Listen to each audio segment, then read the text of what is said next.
ഭാരതത്തിൽ ഞങ്ങളുടെ കണക്കനുസരിച്ചിട്ട്, അല്ലെങ്കിൽ കൾച്ചറൽ മിനിസ്ട്രിയുടെ കണക്കനുസരിച്ചിട്ട് ഏകദേശം 50 ലക്ഷത്തിലധികം താളിയോല ഗ്രന്ഥങ്ങളുണ്ട്. 50 ലക്ഷം അധികം.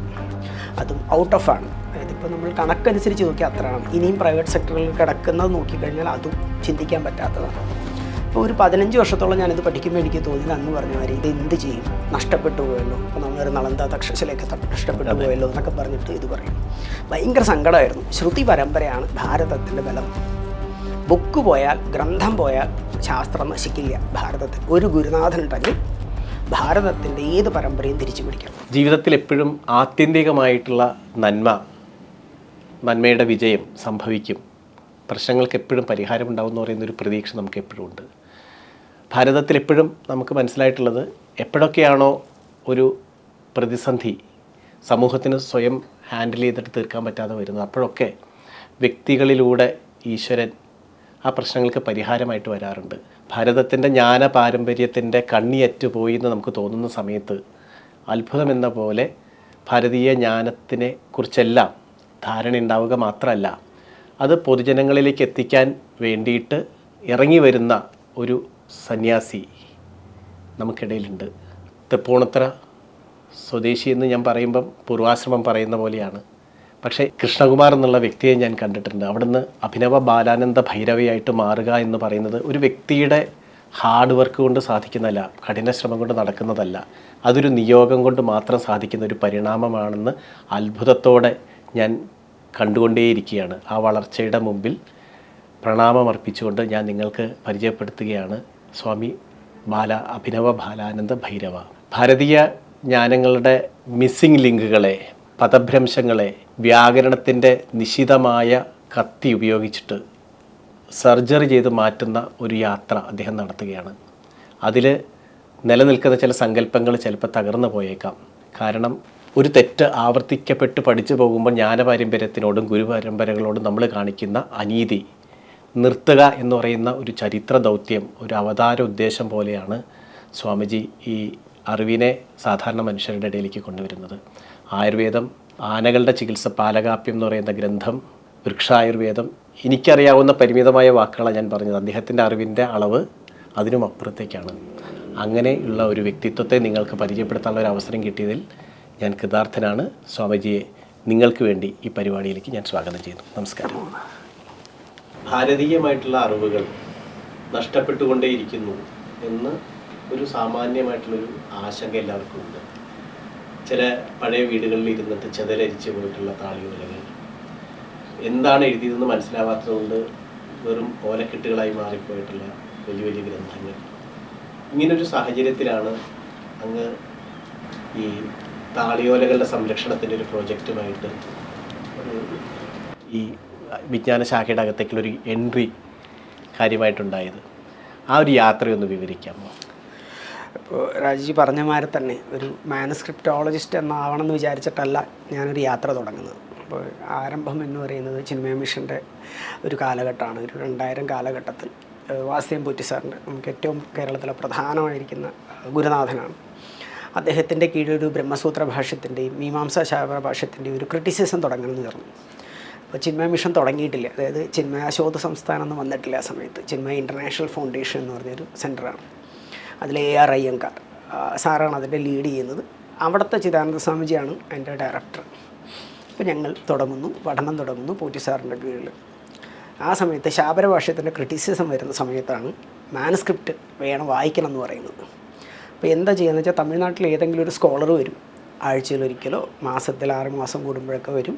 അദ്ദേഹം വായിക്കും, ഞങ്ങളെല്ലാം ഇരിക്കും. അപ്പോൾ ഡിപ്പെൻഡബിലിറ്റിയാണ്. ഇദ്ദേഹം വരുന്നോ നോക്കി ഞങ്ങളിരിക്കണം.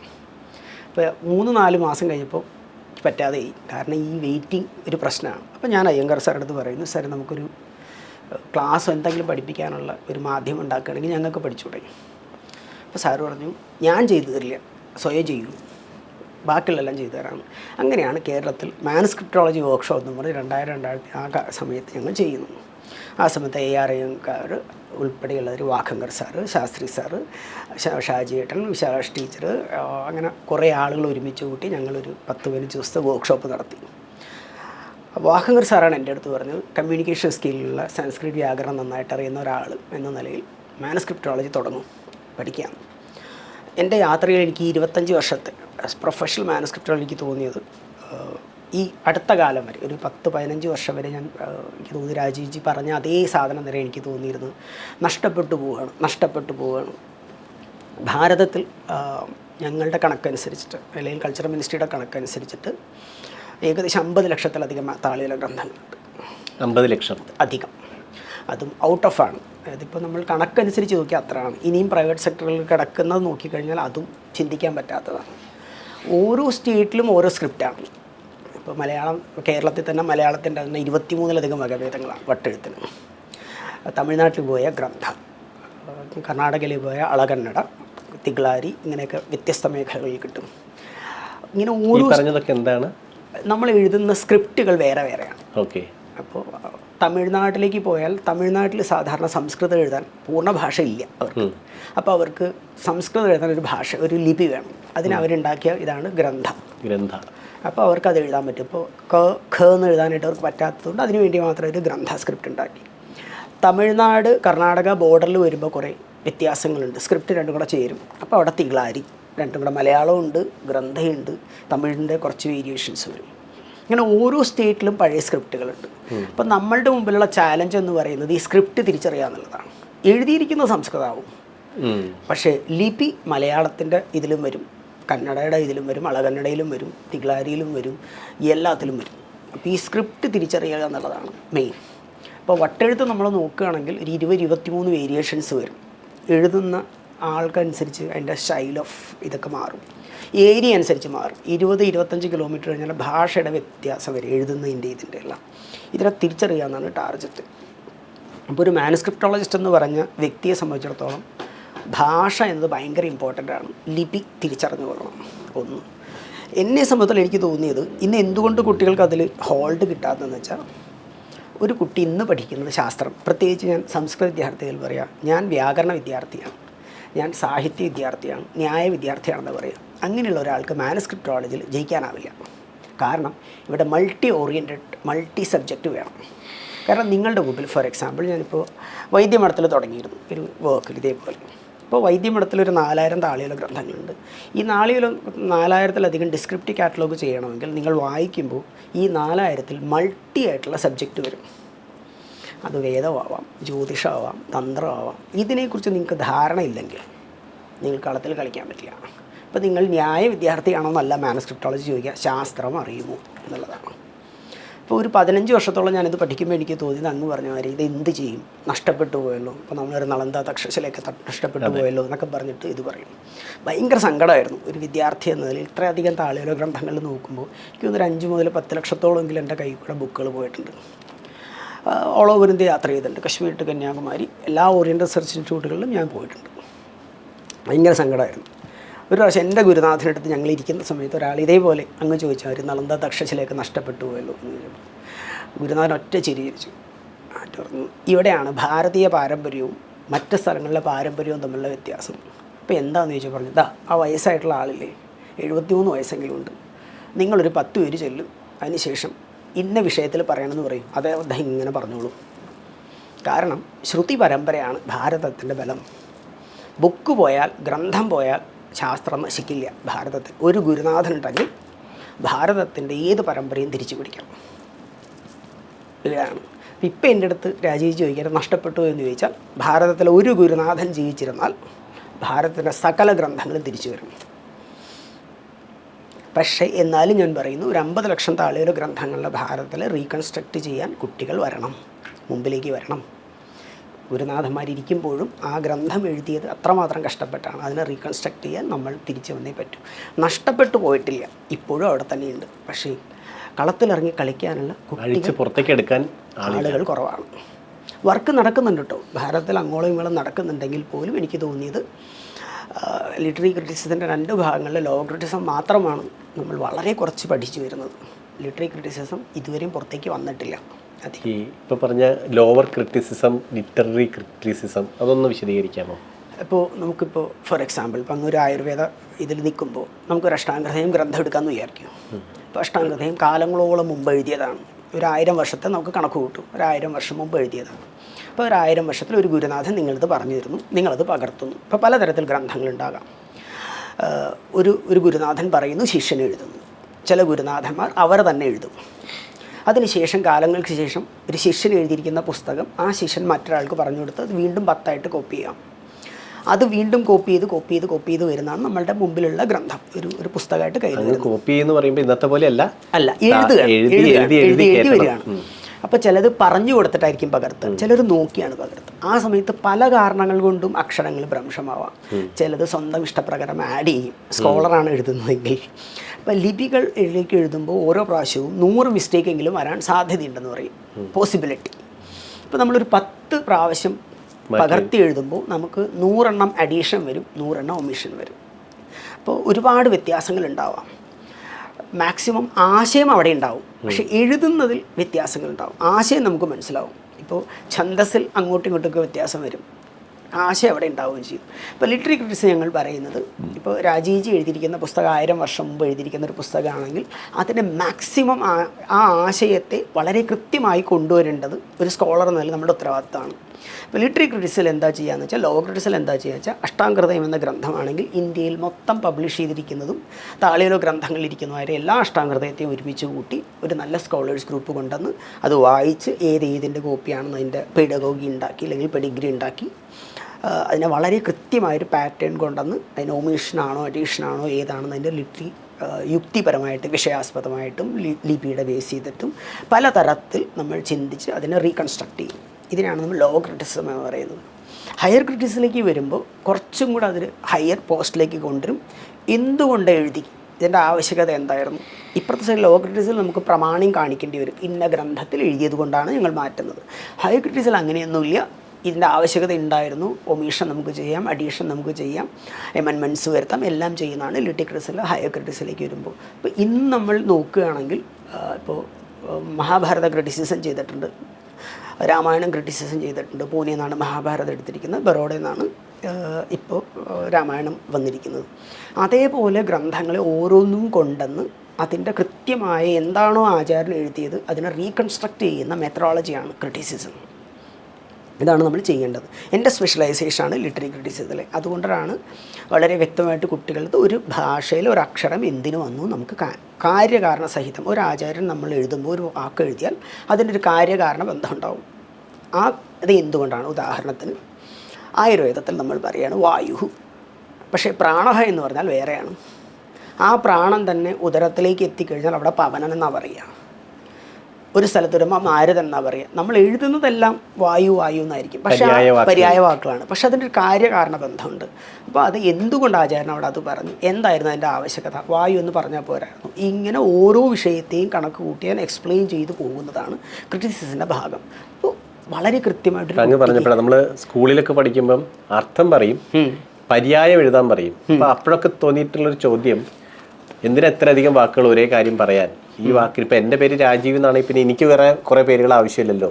ഇപ്പോൾ ആകാശത്തിനും ഭൂമിക്കൊക്കെ എന്തിനാ എത്ര അധികം പര്യായങ്ങൾ പറയുന്നത്? ഒരു എന്താ പറയുക, കാവ്യാത്മകമായിട്ട് വൃത്തമൊപ്പിക്കാനുള്ള പല അളവിലുള്ള വാക്കുകളാണോ? അല്ല, അങ്ങനെയല്ല. യഥാർത്ഥത്തിൽ ഇത് ഇന്ന് വ്യാഖ്യാനിക്കുമ്പോഴും എല്ലാവരും മുമ്പുള്ളൊരു ചോദ്യമാണ്. പക്ഷേ ഒരു പദം റിപ്പീറ്റേറ്റ് ചെയ്യാതിരിക്കാൻ വേണ്ടി അവർ ചെയ്യുന്ന ഇതാണ്, വെറൈറ്റിക്ക് വേണ്ടി. അങ്ങനെയല്ല യഥാർത്ഥത്തിൽ. ഇപ്പോൾ ഒരു സാധനത്തിൻ്റെ ഗുണത്തെ നിരൂപിക്കാൻ നമ്മളുടെ മുമ്പിൽ വേറൊരു വഴിയില്ല. ഇപ്പോൾ ആയുർവേദം പറഞ്ഞതുകൊണ്ട് പറയുകയാണ്. ഇപ്പോൾ നമുക്ക് എളുപ്പത്തിൽ ക്ഷീരവും ദുഗ്ധവും എന്നോ ഇല്ലെങ്കിൽ നമ്മൾ ഒരു പദത്തിൻ്റെ മറ്റൊരു പദം പറയും. ഇപ്പോൾ അമരകോശത്തിൽ ഭൂഹു ഭൂമി അചലാനന്ദാരസ വിശംഭരാസ്ഥിര എന്ന് നമ്മൾ അമരകോശം പഠിക്കുമ്പോൾ. അപ്പോൾ ഭൂമി എന്ന് പറഞ്ഞാൽ പോരായിരുന്നു, എന്തിനാ ഈ രസ വിശംഭരാസ്ഥിര എന്നൊക്കെ പറഞ്ഞിട്ട്. അപ്പോൾ നമ്മൾ ദ്രവ്യവിജ്ഞാനീയത്തിൽ ഇപ്പോൾ നമ്മൾ ഏതെങ്കിലും ഒരു ദ്രവ്യം എടുക്കുന്ന സമയത്ത് ചരകത്തിൽ പറയുകയാണ് രസ, ഭൂമി എന്നുള്ളതിന് പര്യായമായിട്ട് അവിടെ പ്രയോഗിച്ചിട്ട് രസ എന്നാണ്. രസ എന്ന് പറയുന്ന സ്ഥലത്ത് നിന്ന് എടുക്കണം. അതെ, അപ്പോൾ ആ രസ ഭൂമി തന്നെയാണ്, പക്ഷെ അവിടെ രസത്വം ഉള്ള ഭൂമി എന്ന് കാണിക്കാൻ വേണ്ടി രസ ആസ്വാദനേ, ജലാംശമുള്ള ഭൂമിയിൽ നിന്ന് എടുത്താലേ ആ ദ്രവ്യത്തിന് നിങ്ങൾക്ക് ആ രോഗത്തിനുള്ള ഗുണം ഉണ്ടാവും. കോഡഡാണ്, ഇങ്ങനെ തന്നെയാണ്. അപ്പോൾ ആ പദത്തിൽ നിന്ന് തന്നെ നിങ്ങൾക്ക് അതിൻ്റെ ഗുണം കിട്ടും. അപ്പോൾ ഞാൻ സ്ഥിരമായിട്ട് കുട്ടികളുടെ അടുത്ത് വ്യത്യാസം പറയാറുണ്ട്. ഒരു ഗുണത്തെ എങ്ങനെയാണ് ഒരു പദത്തിലേക്ക് യോജിപ്പിച്ചിരിക്കുന്നത്. ഇപ്പോൾ ബാലിക, അല്ലെങ്കിൽ ഇവൻ ബാലനാണെന്ന് പറയാറില്ലേ? എന്താ ബാലൻ? കുട്ടി. എന്തുകൊണ്ടാണ് കുട്ടി എന്ന് നമ്മൾ പറയുന്നതിന്? നീ എന്താ കുട്ടിയെ പോലെ കാണിക്കുന്നതെന്ന് ചോദിക്കാറില്ലേ? നമ്മൾ വലുതാണ്, എന്താ കുട്ടിത്തം കാണിക്കുന്നത്? എന്തായിരിക്കും അർത്ഥം? ചാബല്യം. എന്തിൻ്റെ ചാബല്യമാണ്? കുട്ടിത്തൻ്റെ ചാബല്യം. ഇവിടെയാണ് ആ ധാത്വർത്ഥം എടുത്തിരുന്നത്. നമ്മൾ പറയുക ബാലശബ്ദം വന്നിരിക്കുന്നത് ബലധാതുവിൽ നിന്നാണ്. ഇപ്പോൾ പ്രാണനെ പോലെയാണ്. എപ്രകാരം? ചലിച്ചുകൊണ്ടിരിക്കും. എത്ര നേരം പിടിച്ചു വയ്ക്കാൻ പറ്റും ഒരു പ്രാണനെ നിങ്ങൾക്ക്? ഒരു 15 സെക്കൻഡ് 20 സെക്കൻഡ്. അതിൽ കൂടുതൽ ഒരു കുട്ടിയെ നിങ്ങൾക്ക് മടിയിൽ പിടിച്ചു വയ്ക്കാൻ പറ്റില്ല. ചാബല്യം ഉണ്ടായി ഇറങ്ങി ഓടിക്കളയും. അപ്പോൾ എപ്രകാരമാണോ ഒരു പ്രാണൻ്റെ ചലനത്വം എന്ന ഗുണമുള്ളത്, അതേപോലെ ആ ഗുണമുള്ള വ്യക്തിയാണ് ബാലഹ. അത് കുട്ടി തന്നെയാണെന്നില്ല. വലുതനം ചെയ്താലും എന്താ കുട്ടിയെ പോലെ കാണിക്കുന്നത്? അടങ്ങിയിരിക്കുന്നില്ല. ആ ഗുണത്തെ യോജിപ്പിക്കാൻ വേണ്ടിയാണ് ബാലശബ്ദം. ഇങ്ങനെ ഓരോ പദത്തിനും അതിൻ്റേതായ ഗുണത്തെ യോജിപ്പിച്ചുകൊണ്ടാണ് ആചാര്യൻ ബലം പ്രയോഗിച്ചിരിക്കുന്നത്, ഓരോ പദം പ്രയോഗിക്കുന്നത്. ഈ ഗുണം നമുക്ക് മനസ്സിലാവാത്തപ്പോൾ നിങ്ങൾ സ്ഥൂലം മാത്രമായിട്ട് പറയും. അവിടെയാണ് അപകടം വരുന്നത്. ഗുണം പോയിട്ട് ഇന്ന് എന്താ പറയുക, പദത്തിൻ്റെ അർത്ഥം മാത്രമായി. കൃത്യമല്ലേ? ഈ ഗുണങ്ങൾ വാക്കുകളിൽ കോഡഡ് ആണെന്ന് പറഞ്ഞല്ലോ. അപ്പോൾ ഈ സംസ്കൃതത്തെ നമ്മളൊരു സാധാരണ ഭാഷയായിട്ട് ഉപയോഗിക്കാതെ ഈ ഒരു ശാസ്ത്രാധ്യയനത്തിനും ഇങ്ങനെയുള്ള ഗ്രന്ഥങ്ങൾ രചിക്കാൻ വേണ്ടിയും സംസ്കൃതം ഉപയോഗിക്കുന്നത് അതും കൂടി കൊണ്ടായിരിക്കില്ലേ? ശരിക്കും പറഞ്ഞിട്ടുണ്ടെങ്കിൽ ഞാൻ എല്ലാവരും പറയുന്നൊരു സാധനമാണ്, സംസ്കൃതം വ്യവഹാര ഭാഷയിലേക്ക് കൊണ്ടുവരില്ല. അത് ശാസ്ത്രഭാഷയാണ്. കാരണം പറയാം, ഇപ്പോൾ നമ്മൾ 3 പേരും കൂടെ വർത്തമാനം പറയുന്നു. നമ്മൾ ഈ സമയത്ത് 2025 ഈ സമയത്ത് നമ്മളൊരു ആശയം ഇപ്പോൾ നമ്മൾ 3 പേരും കൂടി ഉണ്ടാക്കുന്നു. ആ ആശയം ഒരു സ്ഥലത്ത് കോഡ് ചെയ്ത് വെക്കണം. എന്തിനു വേണ്ടിയിട്ടാണ്? ഇനി ഫ്യൂച്ചറിൽ വരുന്ന കുട്ടികൾക്ക് ഉപയോഗിക്കാം. ഒരു 500 വർഷം കഴിഞ്ഞിട്ട് നമ്മൾ ആയുർവേദത്തിൻ്റെ ഇന്ന് നമ്മൾ കണ്ടുപിടിച്ചൊരു കോഡ് ഒരു ഭാഷയിലേക്ക് എഴുതി വയ്ക്കണം. ഏത് ഭാഷ ഉപയോഗിക്കും? പറയാൻ പറ്റുമോ? 500 വർഷവും നമ്മൾ ഈ പറയുന്ന അതേ ആശയത്തെ സ്പഷ്ടമാക്കാൻ പറ്റുന്ന ഒരു ഭാഷ വേണം. ഏത് ഭാഷയായിരിക്കും? പറയൂ. സംസ്കൃതം ഒഴിച്ചൊരു ഭാഷ പറയും.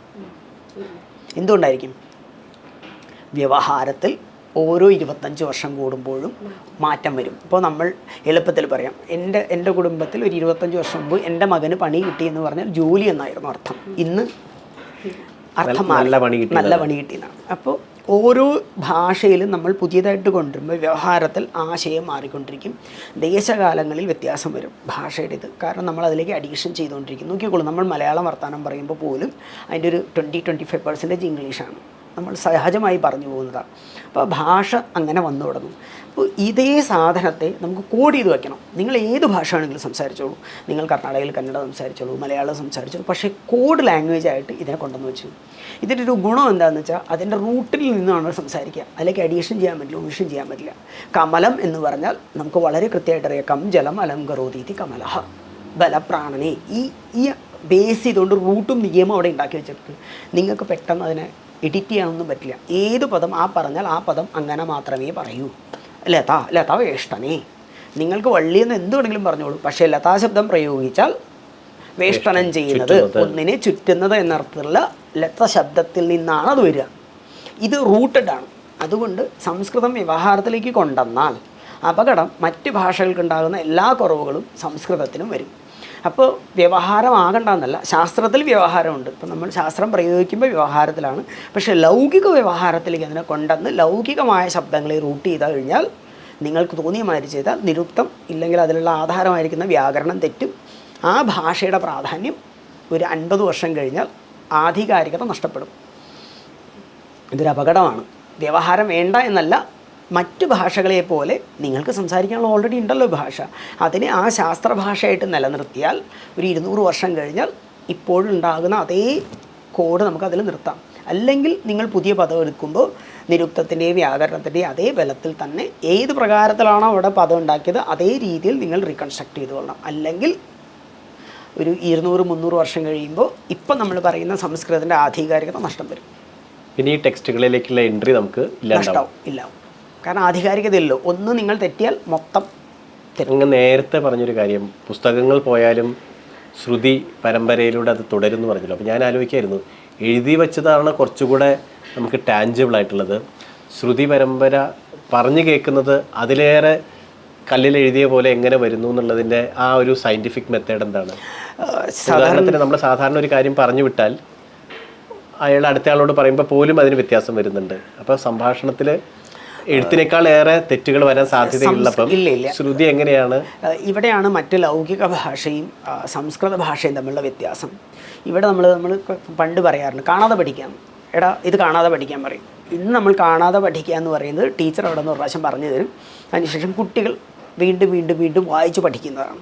നമ്മളുടെ പരമ്പരയിൽ അങ്ങനെയല്ല. കാണാതെ പഠിക്കുക എന്ന് പറയുന്നത് ശ്രുതിയായി ഗുരുനാഥൻ പറയുന്നത് റിപ്പീറ്റേറ്റായിട്ട് കേട്ട് കേട്ട് പഠിക്കുന്നതാണ്. ഞാൻ പല രീതിയിൽ ആശയത്തെ പറഞ്ഞു തരും. ഇപ്പോൾ നമ്മളൊരു പദത്തെ പറയുന്നു എന്ന് വയ്ക്കൂ. ഇപ്പോൾ വിദ്യാദതാതി വിനയം, വിനയാദ്യാതി പാത്രതാം, പാത്രത്വാ ധനമാപ്നോതി, ധനാത് ധർമ്മ തത സുഖം. ഇത് പറയുന്നു. ഈ സാധനത്തെ വ്യത്യസ്ത രീതിയിൽ ഞാൻ പറഞ്ഞുകൊണ്ടിരിക്കും. അടിസ്ഥാനം വിദ്യ വിനയം ദദാതി എന്ന് തന്നെയായിരിക്കും. കൃത്യമായോ? ഇപ്പോൾ എന്താണ് വിദ്യ എന്ന് പറഞ്ഞു കൊടുക്കും. ഇപ്പോൾ വിനയത്തെ പ്രദാനം ചെയ്യുന്നു. ഇപ്പോൾ എന്താ വിനയം? വിനയം എന്ന് പറഞ്ഞാൽ സാമാന്യമായിട്ട് അർത്ഥം എന്താ പറയുക? മറ്റൊരാളുടെ മുമ്പിൽ അവനവൻ്റെ ഇന്ദ്രിയ നിഗ്രഹം ചെയ്ത് വേണ്ടത് വേണ്ട സമയത്ത് സംസാരിക്കുന്നതിനകത്തെയാണ് വിനയം എന്ന് പറയുന്നത് ആണല്ലോ. അപ്പോൾ ഞാൻ പറയും വി എന്ന ഉപസർഗപൂർവ്വം നീ ധാതുവാണ്, നിങ്ങളെ വിശേഷമായി നയിക്കുന്നതാണ് വിദ്യ. അപ്പോൾ ഒരു വിദ്യാഭ്യാസം ഉള്ളവനില്ലാത്തവന് നമ്മൾ എന്താ വ്യത്യാസം? വേണ്ടത് വേണ്ട സമയത്ത് വേണ്ട രീതിയിൽ പറയാൻ അറിയുന്നവനാണ് വിദ്യാഭ്യാസമുള്ളവൻ അല്ലേ? ഇത് തന്നെയാണ്. അപ്പോൾ എന്താ സംഭവിക്കുന്നത്? വിശേഷേണ നയതി ഇന്ദ്രിയ നിഗ്രഹ ഇത്യർത്ഥ. ഇങ്ങനെയാണ് വിശദീകരിക്കുക. അടിസ്ഥാനം അവിടെ എപ്പോഴും പറഞ്ഞു വെച്ചിട്ടുണ്ടാവും. ഇനി നിങ്ങൾ ഇത് യോജിപ്പിച്ചാൽ മതി. ഇനി ആശയം പറഞ്ഞു കഴിഞ്ഞാൽ നിങ്ങൾ പോലും അറിയാതെ നിങ്ങളുടെ ഉള്ളിലേക്ക് ഇത് കയറും. എങ്ങനെയാണെന്ന് പറയട്ടെ, നോക്കിക്കോളൂ. ഇത് പറഞ്ഞതുകൊണ്ടൊന്ന് മുഴുവനാക്കാം. വിദ്യ എന്ന് പറഞ്ഞാൽ വിദ്ജ്ഞാനി. ജ്ഞാനം നിങ്ങൾക്ക് എന്ത് ചെയ്യും? നിങ്ങൾക്ക് ആരോട് എങ്ങനെ സംസാരിക്കണം എന്നുള്ള ഇന്ദ്രിയ നിഗ്രഹത്തെ തരും ആണല്ലോ. രണ്ടാമത്തത് വിനയാത് പാത്രതാം യാതി. ഈ പാത്രത എന്ന് പറയുന്ന എല്ലാവരും സജ്ജനങ്ങൾ എന്നാ പറയുക.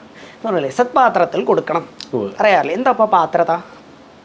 ഒരു വ്യക്തിയുടെ യോഗ്യത അല്ലേ? ആ വ്യക്തിയുടെ യോഗ്യത. അപ്പോൾ വിദ്യാവിനയം ദതാതി, വിദ്യാദതാതി വിനയം, വിനയാത് പാത്രതാം യാതി. ആ വ്യക്തി പാത്രത്തെ പ്രാപിക്കും.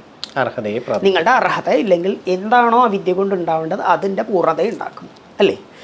ശ്രദ്ധിച്ചോളണം. ഇത് വിദ്യയ്ക്ക് വേണ്ടി പറയുന്നതാണ്, ഒരു കുട്ടിയോട് പറയുന്നതാണ്, അല്ലാതെ സമൂഹത്തോട് പറയുന്നതല്ല. വിദ്യാഭ്യാസം ചെയ്യുന്ന കുട്ടിയോട് പറയുന്നതാണ്. അപ്പോൾ വിദ്യാ ദതാതി വിനയം, വിനയാതി പാത്രതാം, പാത്രത്വാ ധനമാപ്നോതി. ഈ ധനം എന്ന് പറയുന്ന എല്ലാവരും കാശ് എന്ന അർത്ഥത്തിലാണ്. ഒരു വിദ്യാഭ്യാസം അർഹിക്കുന്ന അല്ലെങ്കിൽ പഠിക്കുന്ന വിദ്യാർത്ഥിയെ സംബന്ധിച്ചിടത്തോളം ധനമല്ല അവൻ്റെ വിദ്യ. ധനം എന്ന് പറയുന്നത് ധനശബ്ദേ. വ്യക്തിയെ സംബന്ധിച്ചിടത്തോളം, അവൻ്റെ അധ്യാപകനായി നടക്കുന്ന ഒരു വ്യക്തിയെ സംബന്ധിച്ചിടത്തോളം, പഠിക്കാൻ ഉദ്ദേശിപ്പിക്കുന്ന അല്ലെങ്കിൽ അവൻ അതിനുവേണ്ടി അർഹിക്കുന്ന ഒരു കുട്ടിയെ സംബന്ധിച്ചിടത്തോളം വാക്കാണ് അവൻ്റെ ആയുധം. വാക്കാണ് ധനം. ധനം എന്നുള്ള വാക്കിന് ധനശബ്ദേ ശബ്ദം എന്നാണ്. അതെ, സ്ഥൂലമായി നിങ്ങൾക്ക് ധനം എന്ന് പറഞ്ഞാൽ ഇതാണ്. പക്ഷേ വ്യക്തിയെ സംബന്ധിച്ചിടത്തോളം അവൻ്റെ വാക്കാണ്. നോക്കിക്കോളൂ, ഒരു ബിസിനസ്സാണ് ധനമായിരിക്കാം, പക്ഷേ അവൻ്റെ വാക്കാണ് ഏറ്റവും പ്രധാനമായിട്ട് മൂലം. വാക്ക് ശുദ്ധമായി എല്ലാം ശുദ്ധമായി. അപ്പോൾ വിദ്യാദതാതി വിനയം, വിനയാദ്യാതി പാത്രതാം, പാത്രത്വാ ധനമാപ്നോതി. അവന് ധനത്തെയും പ്രാപിക്കും. ധനം എന്ന് പറഞ്ഞാൽ ധനശബ്ദ ശുദ്ധമായ വാക്കുണ്ടാവും, വാക്ശക്തിയായി. എന്താ ഒരു വിദ്യാർത്ഥിക്ക് വേണ്ടത്? വാക്ക്. എന്നാലല്ലേ പഠിപ്പിക്കാൻ പറ്റൂ. ധനാത് ധർമ്മ. ധനം വന്നാൽ ഒരു അധ്യാപകൻ എന്ന രീതിയിൽ എൻ്റെ വാക്ക് ശുദ്ധമായാൽ എൻ്റെ ധർമ്മം അനുഷ്ഠിക്കാനായി. എനിക്കെല്ലാം അറിയാം, പക്ഷെ വാക്ക് വരില്ല. പഠിച്ചിട്ടെന്താ കാര്യം? അപ്പോൾ എന്നെ സംബന്ധിച്ചുള്ള അധ്യാപകൻ്റെ ഏറ്റവും ഗുണം എന്തായിരിക്കും? വാക്കുണ്ടാവണം. ആ വാക്കിലൂടെ എൻ്റെ ധർമ്മം എനിക്ക് പൂർത്തിയാക്കാൻ പറ്റണം. വേണ്ടേ? പഠിച്ചാൽ പോരല്ലോ, മറ്റൊരാൾക്ക് പഠിപ്പിച്ചു കൊടുക്കണ്ടേ? അപ്പം ഞാൻ സ്ഥിരം പറയുന്നതാണ്, ഒരു ഗുരുനാഥൻ പഠിപ്പിക്കുന്നത് ശിക്ഷ മാത്രമല്ല, അതിലൂടെ മറ്റൊരാൾക്കും കൂടെ പഠിപ്പിക്കാൻ വേണ്ടിയിട്ടാണ്. അതുകൊണ്ടാണ് ഞാൻ സ്ഥിരം പറയുക, പ്രശിക്ഷണം തന്നെ വെച്ചത്. ശിക്ഷണം മാത്രമല്ല വേണ്ടത്. ഞാൻ പറഞ്ഞൊരു സാധനം നിങ്ങൾക്ക് മനസ്സിലാവുകയും ആ മനസ്സിലാകുന്നത് മറ്റൊരാൾക്ക് മനസ്സിലാകുന്ന വിധത്തിൽ പഠിപ്പിക്കുന്നവനാണ് ഗുരുനാഥൻ, അല്ലെങ്കിൽ പ്രബോധകൻ മാത്രമാണ്. അതുപോരാ. അപ്പോൾ വിദ്യാദതാതി വിനയം, വിനയാദ്യാതി പാത്രതാം, പാത്രത്വാ ധനമാപ്നുതി, ധനാത് ധർമ്മ തതഃ സുഖം. നിങ്ങൾ നിങ്ങളുടെ ധർമ്മം അനുഷ്ഠിക്കുന്ന നിമിഷം അതിൽ നിന്ന് നിങ്ങൾക്ക് സുഖം കിട്ടിക്കഴിഞ്ഞു. ഇനി നിങ്ങൾ ഈ വിദ്യാദതാതി വിനയം എല്ലാം വിടും. ആശയം വന്നു കഴിഞ്ഞു. ഞാൻ സംസ്കൃതത്തിൻ്റെ വ്യാകരണം പറഞ്ഞു ഇല്ല, ആശയം മുഴുവൻ കിട്ടിയില്ലേ? ഒരു വ്യക്തിക്ക് ഇത് കിട്ടിക്കഴിഞ്ഞിട്ടുണ്ടാവും. ഇനി നിങ്ങൾ എങ്ങനെ വേണമെങ്കിലും വ്യാഖ്യാനിച്ചോളൂ. സംസ്കൃതത്തിൻ്റെ റൂട്ട് അവിടെ കിടക്കുന്നുണ്ട്. ഇത് നിങ്ങൾ ഇന്ന് പറഞ്ഞാലും 1000 വർഷം കഴിഞ്ഞാലും ഇത് തന്നെയാണ്. ഇനി പറയൂ, ട്രാൻസ്ലേഷൻ്റെ ആവശ്യമുണ്ടോ? ഇല്ല. മറക്കുമോ? മറക്കില്ല. എഴുതി വയ്ക്കുന്നതാണോ പഠിപ്പിക്കുന്നതാണോ സുഖം? ശ്രുതിയാണോ എളുപ്പം? ശ്രുതിയാണ്. രണ്ടും ഓർമ്മ വന്നു കഴിഞ്ഞു. വിദ്യാദതാതി വിനയം, വിനയാദ്യാതി പാത്രതാം, പാത്രത്വാ ധനമാപ്നോതി, ധനാധർമ്മ തതഃ സുഖം. ഇത് എഴുതുകയായിരുന്നെങ്കിൽ എത്ര ദിവസം എടുക്കും? ഇനി പറയൂ, ശ്രുതിയാണോ ഇതാണോ? ഇനി വീണ്ടും ഞാൻ ഡിഫൈൻ ചെയ്യും. എന്താണ് വിദ്യ? വിദ്യ ഇങ്ങനെയാണ്. അങ്ങനെ ആഴം കൂട്ടി ബ്രെയിനിനകത്തേക്ക് വേരിറങ്ങിയാണ് ഈ നോളജ് കയറുന്നത്. വെറുതെ ബൈഹാർട്ട് അല്ല ബൈഹാർട്ട് ഞാൻ സമ്മതിക്കില്ല. ഇപ്പോൾ ഇവർ ക്ലാസ് എടുക്കുമ്പോൾ, ഞാൻ വയനാട് ക്ലാസ് എടുത്തപ്പോൾ ആദ്യം പറഞ്ഞത് ബുക്ക് മാറ്റിക്കോളും. ഞാൻ പറഞ്ഞ സാധനം നിങ്ങൾ മറക്കില്ല. എന്തുകൊണ്ടായിരിക്കും? റിപ്പീറ്റഡാണ് പറയുന്ന സാധനം ഒന്നിനെ ഉറപ്പിച്ചതിന് ശേഷം പറഞ്ഞു പോവുകയല്ല ചെയ്യുക. ഒരു എവല്യൂഷനും ഉണ്ട്, റിപ്പീറ്റേഷൻ മാത്രമല്ല അല്ല, അതിന് പുതിയ പുതിയ ലെയറുകൾ പറഞ്ഞാണ്. അതെ, അത് മാത്രമല്ല ഇവിടെ പരമ്പരയുടെ പ്രത്യേകത എന്താണെന്ന് വെച്ചാൽ ഞാൻ 2 സ്ഥലത്തും നോക്കിയത് കൊണ്ടാണ്. ഒരു സ്ഥലത്ത് ഞാൻ ക്ലാസ് എടുക്കാൻ പോയപ്പോൾ അവിടെ ചോദ്യം ചോദിക്കാൻ പാടില്ല എന്ന് ആദ്യം റെസ്ട്രിക്റ്റഡ് ആണ്, കുട്ടികൾ ചോദ്യം ചോദിക്കുന്നില്ല. അപ്പോൾ ഞാൻ രണ്ടാമത്തെ ക്ലാസ് ആയപ്പോൾ ചോദിച്ചാൽ നിങ്ങളെന്താ ചോദ്യം ചോദിക്കാത്തതെന്ന്. ഇന്ത്യയിൽ ഉത്തരം വരില്ല. 82 കുട്ടികളുടെ നാഷണൽ വർക്ക്ഷോപ്പിൽ ചോദ്യം ചോദിക്കില്ല കർണാടകയിൽ. അപ്പം ഞാൻ എന്താ പ്രശ്നം എന്ന് ചോദിച്ചാൽ പറയുകയാണ് മാഷെ കഴിഞ്ഞ് അവസാനം ബഹളം ഉണ്ടാക്കി. ഞാൻ ക്ലാസ് നിർത്തി, 5 ദിവസത്തെ ക്ലാസ് എന്ന് പറഞ്ഞപ്പോൾ ഒരു കുട്ടി വേണ്ടിയിട്ട് മാഷെ കഴിഞ്ഞ പ്രാവശ്യം ഒരാഴ്ച മുമ്പ് ക്ലാസ് ഉണ്ടായിരുന്നു ഞങ്ങളുടെ, അതിലൊരു ടീച്ചറത് ചോദ്യം ചെയ്തപ്പോൾ ഇൻസൾട്ട് ഫീൽ ചെയ്തിട്ട് ഇറങ്ങിപ്പോയി. ഇപ്രാവശ്യം ഡിപ്പാർട്ട്മെൻറ്റിൽ നിന്ന് ഒഫീഷ്യൽ ഡിക്ലറേഷൻ്റെ ചോദ്യം ചോദിക്കരുത്. അപ്പോൾ ഇവിടെ എന്താണെന്ന് വെച്ചാൽ ഒരു ഗുരുനാഥൻ വരുന്നു, ഞാൻ പറയുന്നത് കേൾക്കുന്നു, അല്ലെങ്കിൽ ഞാൻ പറയുന്നത് കേൾക്കാൻ മാത്രമാണ് നിങ്ങൾക്ക് വിധി. അതിനുശേഷം ലാസ്റ്റ് ആകുമ്പോൾ 4-5 ക്വസ്റ്റ്യൻ ചോദിക്കും, കഴിയും. പാരമ്പര്യത്തിൽ അങ്ങനെയല്ല. ഞാൻ പറയുന്ന അടുത്ത സെക്കൻഡിൽ നിങ്ങൾക്ക് എന്തെങ്കിലും സംശയം വന്നാൽ അത് തീർത്തട്ടെ അടുത്തൊരു സാധനം വരും. എന്തും ചോദിക്കും. ഇനി എനിക്ക് എല്ലാം അറിയില്ല, അപ്പോൾ നമ്മളൊരു സാധാരണ മനുഷ്യനാണ്, ചില വിഷയങ്ങൾ അറിയില്ല എങ്കിൽ പറയും തൽക്കാലത്തേക്ക് അവിടെ വയ്ക്കും, ഞാൻ നോക്കിയിട്ട് പറയാം. ഇല്ലെങ്കിൽ എനിക്ക് എന്നിട്ടും കിട്ടിയില്ലെങ്കിൽ അടുത്ത ഗുരുനാഥൻ്റെ അടുത്ത്, എന്നെക്കാളും യോഗ്യനായ ഗുരുനാഥൻ്റെ അടുത്ത് ചോദിച്ചിട്ട് നമ്മൾ ഉത്തരം പറയും. അഹങ്കാരമോ ഇത് കാണിക്കാനല്ല. ഇപ്പോൾ ഞാനിപ്പോൾ ഇവിടെ ഇരിക്കുന്നു ഇൻ്റർവ്യൂവിന്, എനിക്ക് ഒരുപാട് കാര്യങ്ങൾ അറിയാം, പല വിഷയങ്ങൾ. അത് ബോധിപ്പിക്കുന്ന സ്ഥലമല്ല ക്ലാസ്. എൻ്റെ മുമ്പിലിരിക്കുന്ന കുട്ടികൾക്ക് വേണ്ടത് വേണ്ട പോലെ മനസ്സിലാക്കി കൊടുക്കുന്നവനാണ് ഗുരുനാഥൻ. എൻ്റെ കഴിവ് കാണിക്കാനുള്ള സ്ഥലമല്ല അധ്യാപനം. അപ്പോൾ അവരുടെ സംശയം ഒരു പ്രാവശ്യം, ഇപ്പോൾ രാജീവ് എന്ന വ്യക്തിക്ക് ഞാൻ പറഞ്ഞു കൊടുക്കുമ്പോൾ ഒരു വിഷയത്തിൽ സംശയം വന്നാൽ പിന്നെ അങ്ങയുടെ തലയിലേക്ക് മറ്റു വിഷയം കയറില്ല. ഒരു സൈക്കോളജിയാണ്. അപ്പോൾ അത് തീർത്തട്ടെ അടുത്ത വിഷയത്തിലേക്ക് കയറും. അപ്പോൾ എന്നെ ക്ലാസ് എടുക്കാൻ വിളിക്കുമ്പോൾ 50 ശ്ലോകം തീർക്കണം എന്ന് പറഞ്ഞാൽ ഞാൻ പറയും തീർക്കില്ല, ഞാൻ ഉറപ്പ് പറയില്ല. ചിലപ്പോൾ 5 എണ്ണം ആവാം, ചിലപ്പോൾ 1 എണ്ണം ആവാം. പഠിപ്പിക്കുന്നത് ഞാൻ പൂർത്തിയാക്കി തരാം, അല്ലാതെ 50 ശ്ലോകം തീർക്കാൻ എന്നെ വിളിക്കരുത്. ഉയർന്നു വരുന്ന ചോദ്യങ്ങൾക്കൊക്കെ ഉത്തരം കൊടുത്ത് അവിടെ ഒരു ശാന്തി വന്നാൽ മാത്രമേ അടുത്തതേക്ക് കയറും. അങ്ങനെ വരുമ്പോഴേക്കും ഈ പറഞ്ഞു കൊടുക്കുന്ന ഗുരുനാഥൻ ഇന്റർ ഡിസിപ്ലിനറി ആയിട്ടുള്ള നോളജ് ഉള്ള ആളായിരിക്കണമല്ലോ. അത് അവിടെയാണ് ഈ പാരമ്പര്യത്തിൻ്റെ പ്രത്യേകത. ഇപ്പോൾ ഞാൻ പഠിച്ചു വരുമ്പോൾ, ഇപ്പോൾ സന്യാസ പദ്ധതിയിൽ ഞങ്ങൾക്ക് 12 വർഷമാണ്. ഇപ്പോൾ ഇതിൻ്റെ കൂടെ പറഞ്ഞു പോകുമ്പോഴാണ് ഇപ്പോൾ ശാസ്ത്രം എല്ലാം പഠിച്ചതിന് ശേഷവും ഞാൻ വ്യാകരണ വിദ്യാർത്ഥി എന്നതിൽ പ്രീ ഡിഗ്രി, ഡിഗ്രി, MA എല്ലാം കഴിഞ്ഞതിന് ശേഷവും 12 വർഷത്തോളം വ്യത്യസ്ത സ്ഥലങ്ങളിൽ ഇരുന്ന് പഠിച്ചതിന് ശേഷമാണ് ഈ മൾട്ടി ഡിസിപ്ലിനറി ചോദ്യം വരും എന്നുകൊണ്ട് പഠിച്ചതിന് ശേഷമാണ് നമുക്ക് ഈ വേഷം ഇടാൻ സമ്മതിക്കുക. അവർ പറയുന്നത് യു ആർ റെപ്രസെൻറ്റിങ് എ പരമ്പര എന്നാണ്. അപ്പോൾ ശരിക്കും വ്യക്തിയല്ല അവിടെ, പരമ്പരയാണ്. അപ്പോൾ ഒരു സ്ഥലത്ത് അബദ്ധം പറ്റിയാൽ എൻ്റെ പേരല്ല, അപ്പോൾ പരമ്പരയുടെ പേരാണ് വരിക. അപ്പോൾ ആ സ്ഥാനത്ത് ഇരിക്കുന്നത് വരെ ഈ ഡ്രസ്സ് തരില്ല, ഉറപ്പിക്കും. എൻ്റെ ഗുരുനാഥന്മാർ ഇരുത്തിട്ട് പല ചോദ്യങ്ങൾ ചോദിച്ച് അതിന് യോഗ്യത ഉണ്ടാക്കിയതിന് ശേഷമാണ് വസ്ത്രം ഇടാൻ സമ്മതിക്കുക. അല്ലാതെ ഒരു 2 മാസ കോഴ്സ് എന്ന് പറഞ്ഞിട്ടല്ല. ഇപ്പോഴും പറയുന്നു, ഒരു വ്യക്തി എന്ന നിലയിൽ നമുക്ക് പല വിഷയങ്ങളും അറിയാതെ ആവാം, ഭാരതത്തിലെ വിഷയങ്ങൾ അത്രമാണ്. പക്ഷേ അടിസ്ഥാനപരമായി നിങ്ങൾ പറയുന്ന വിഷയത്തിൽ എങ്ങോട്ടേക്കൊക്കെ ലെയർ പോയിട്ടുണ്ടെന്ന് മനസ്സിലാക്കിയിട്ട് ഉത്തരം കൃത്യമായി കൊടുക്കാൻ നിങ്ങൾ ബാധ്യസ്ഥനാണ്. അതുകൊണ്ടാണ് ആ സീറ്റിലിരിക്കുന്നത്. അപ്പോൾ വ്യാസപീഠത്തിൽ ഇരിക്കുക എന്ന് പറഞ്ഞാൽ മാഷേ എനിക്ക് ഇത് മാത്രം അറിയുള്ളൂ എന്ന് പറഞ്ഞാൽ നിങ്ങൾ വ്യാസപീഠത്തിൽ ഇരിക്കരുത്. കാരണം വ്യാസൻ ഇതെല്ലാം അറിയുന്ന വ്യക്തിയാണ്. എനിക്ക് ശാസ്ത്രത്തിൽ വ്യാകരണം മാത്രമേ അറിയുള്ളൂ, അതുകൊണ്ട് ഞാൻ ഈ വിഷയം പറയാം. ശാസ്ത്രം അറിയുമെന്ന് പറയരുത്. വ്യാസപീഠത്തിൽ ഇരിക്കുകയാണെങ്കിൽ പറയരുത്. അല്ലെങ്കിൽ ഗുരുസ്ഥാനത്ത് നിങ്ങൾ ഇപ്പോൾ നാരായണ ഗുരുദേവൻ്റെ ബാഹുലയാഷ്ടകം എടുക്കുമ്പോൾ നാരായണ ഗുരുദേവനെ സംബന്ധിച്ചിടത്തോളം അദ്വൈതി മാത്രമല്ല, ശൈവ സിദ്ധാന്തമുണ്ട്, യോഗമുണ്ട്, ശാസ്ത്രങ്ങൾ വരുന്നുണ്ട്, ഇതെല്ലാം അറിയുന്നത്, വൈദ്യമുണ്ട്. ഇതെല്ലാം അതിലേക്ക് കണക്ട് ചെയ്തിട്ടുണ്ടാവും. അപ്പം ഇതിനെ മനസ്സിലാക്കി വേണം വ്യാഖ്യാനിക്കാൻ. ഇല്ലെങ്കിൽ എന്ത് സംഭവിക്കുമെന്ന് വെച്ചാൽ ഞാൻ സ്ഥിരം കളിയാക്കുന്നൊരു സാധനമാണ്, ഞാൻ ഗീതയാണ് പഠിച്ചിരിക്കുന്നത്, അതുകൊണ്ട് ഗീത മാത്രം മതി. ഞാൻ അദ്വൈതിയാണ്, സൂത്രപദ്ധതി പഠിച്ചിട്ടുണ്ടെങ്കിൽ അത് മതി. വ്യാകരണം പഠിച്ചിട്ടുണ്ട്, വ്യാകരണം മാത്രം മതി. നിങ്ങളെ ഞാൻ യഥാർത്ഥത്തിൽ കൊണ്ടുവരുന്ന എന്നിലേക്കാണ്. നിങ്ങൾ നിങ്ങളായിട്ട് വളരും അല്ലേ വേണ്ടേ? നിങ്ങളെ എൻ്റെ കീഴിലേക്ക് കൊണ്ടുവരുന്നതാണോ വേണ്ടത്, നിങ്ങളെ നിങ്ങളായിട്ട് വളർത്തുന്നതാണോ വേണ്ടത്? പറയൂ. നമ്മളായിട്ട് വളർത്തുന്നത്. ഒരു അശ്വത്ഥ വൃക്ഷത്തിൻ്റെ കീഴിലേക്ക് ചെടികൾ വളരില്ല. അതിൻ്റെ സ്വതന്ത്രമായിട്ട് നിലനിർത്തണം. എന്നിട്ട് അവർക്ക് വേണ്ടത് കൊടുക്കുന്നവനാണ് ഗുരുനാഥൻ. ഈ ചോദ്യം ചോദിക്കണം എന്നുള്ളത് പുതിയ കാലത്ത് നമ്മുടെ പുതിയ രീതിയിൽ പറയപ്പെടുന്നുണ്ട്. പക്ഷെ അതിനൊരു ധിക്കാരത്തിൻ്റെ, പാരമ്പര്യത്തിനെ തകർക്കാനുള്ളതിൻ്റെ, അറിയാനുള്ളതിനേക്കാളേറെ നിങ്ങളൊക്കെ തെറ്റാണെന്ന് പ്രൂവ് ചെയ്യാനൊക്കെയാണ് ചോദ്യം ചോദിക്കണമെന്ന് നമ്മൾ പൊതുവേ കേട്ടുവരുന്ന ഒരു രീതി. പക്ഷേ ഭാരതീയമായ രീതിയിൽ ചോദ്യങ്ങൾ എത്ര വേണേലും ചോദിച്ചോളൂ എന്ന് പറയുന്ന കാരുണ്യം ഗുരുപരമ്പരകളിൽ നിന്നുണ്ടായിരുന്നു എന്നുള്ളത് ചോദ്യം പോലും അല്ല രാജീവ്ജി, സംവാദം എന്നാണ് പേര്. ഓക്കെ, ഗുരു ശിഷ്യ സംവാദം എന്നാ പറയുക. തുല്യതയുണ്ട്, തുല്യതയാണ്. ആ ചോദ്യങ്ങൾക്കും റെസ്പെക്റ്റ് ഉണ്ട് ഉത്തരം പോലെ. ഇപ്പോൾ നമ്മൾ പറയുക ഗുരു ശിഷ്യന്മാരെങ്ങനെയാ വെച്ചാൽ അരണി കടയുക എന്നാ പറയുക. ഓക്കെ, അങ്ങോട്ടും ഇങ്ങോട്ടും വലിക്കണം. ഇപ്പം ഞാൻ വലിക്കുന്ന ഈക്വലായിട്ടൊരു പ്രഷർ വന്നാൽ മാത്രമേ തീ ഉണ്ടാവൂ, അല്ലെങ്കിൽ തീ ഉണ്ടാവില്ല. പക്ഷെ ആകെയുള്ള റെസ്പെക്റ്റ് എന്ന് വെച്ചാൽ യു മസ്റ്റ് അണ്ടർസ്റ്റാൻഡ് ഇറ്റ്. നിങ്ങൾ ചോദിക്കുന്നത് ഗുരുനാഥനോടാണ്, ആ റെസ്പെക്റ്റ് കൊടുക്കുക വേണം. ഇപ്പോൾ ഗുരുനാഥൻ, ഇപ്പോൾ ഞങ്ങളെല്ലാം ക്ലാസ് എടുത്ത് കഴിഞ്ഞിട്ട്, ഇപ്പോൾ എൻ്റെ വലിയ ഗുരുനാഥൻ പോലും 80-82 വയസ്സുണ്ട്. ഇപ്പോൾ ക്ലാസ് എല്ലാം കഴിഞ്ഞതിന് ശേഷം എല്ലാവരും എണീക്കിച്ച് നിർത്തുമല്ലോ, എല്ലാവരും ഒന്ന് എണീറ്റ് നിൽക്കുമെന്ന് പറയും. എല്ലാവരും എണീറ്റ് നിൽക്കുമ്പോൾ പൂർണ്ണ നമസ്കാരം ചെയ്യും അദ്ദേഹം. എന്നിട്ട് പറയും, നിങ്ങൾ കാരണമാണ് ദേവത എൻ്റെ കണ്ഠത്തിൽ വന്നത്. എനിക്കറിയാൻ വേണ്ടിയല്ലല്ലോ, നിങ്ങൾക്ക് വേണ്ടിയാണ് ദേവത എൻ്റെ കണ്ഠത്തിലൂടെ പുറത്തു വരുന്നത്. നിങ്ങളുടെ ഇച്ഛാശക്തിയാണ് എൻ്റെ കണ്ഠത്തിൽ ഇത്ര നേരം ദേവതയെ നിർത്തിയത്. അതുകൊണ്ട് നിങ്ങളെ ഞാൻ ആ ദേവത വരാൻ കാരണമായതുകൊണ്ട് നിങ്ങളെ നമസ്കരിക്കുമെന്ന് പറഞ്ഞിട്ടാണ്. ഇതാണ് പാരമ്പര്യം. ഇപ്പോൾ രാജീവ്ജി എന്ത് ചോദിച്ചാലും ആ ഉത്തരം പറയുന്നത് അറിയണം, ഇല്ലെങ്കിൽ ലോകത്തെ അറിയിക്കണം എന്നുള്ള രാജീവ്ജിയുടെ ഇച്ഛയാണ് എൻ്റെ കണ്ഠത്തിൽ ശുദ്ധമായ ദേവത വരാനുള്ള കാരണം. അപ്പോൾ യഥാർത്ഥത്തിൽ കാരണത്തിനാണോ കാര്യത്തിനാണോ നമസ്കാരം? കാരണത്തിനാണ്. അതുകൊണ്ട് മുമ്പിലുള്ള വിദ്യാർത്ഥികളാണ് ഒരു ഗുരുനാഥനെ ഗുരുനാഥനാക്കുന്നത്. ഇതാണ് പാരമ്പര്യം. അതുകൊണ്ട് ഞാനൊക്കെ പറയുക, ഇപ്പോൾ ഇവരുടെ അടുത്തൊക്കെ ഞാൻ പറയാറുള്ള ക്ലാസ്സിൽ പറഞ്ഞിരുന്നത്, ചോദ്യം ചോദിക്കാൻ പഠിക്കും. ഏറ്റവും നല്ല ചോദ്യമാണ് ഏറ്റവും നല്ല ഉത്തരം.